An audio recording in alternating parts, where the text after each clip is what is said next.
All right, now you can use a tape measure, of course, to measure bolt head size, and then you can use a digital caliper to measure bolt head size. These never have a battery, they're quite bulky, and if you want something real quick, Olsa Tools has you with a metric side and a standard side. So metric, you can go from 8 all the way to 25, and then standard, you can go 5/16 all the way to 1 inch to measure the bolt head size, not the thread size, but the bolt head size, so you can grab the right wrench to do your job, so you're not fidgeting around, going back to your toolbox, finding the right wrench. Right here we have a Toyota with a 10, a 12, and a 14. Basically all you need on Toyota, but if you don't know, then you're probably gonna need one of these, so you don't walk all the way back to your toolbox and walk back. If you're working as a DIY guy in your driveway, save a little time, more time to drink some beers. We have a 10 there, and right here, boom, we have a 12, and over here we have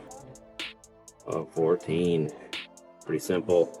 Keep it on your keychain, Olsa Tools. Check it out.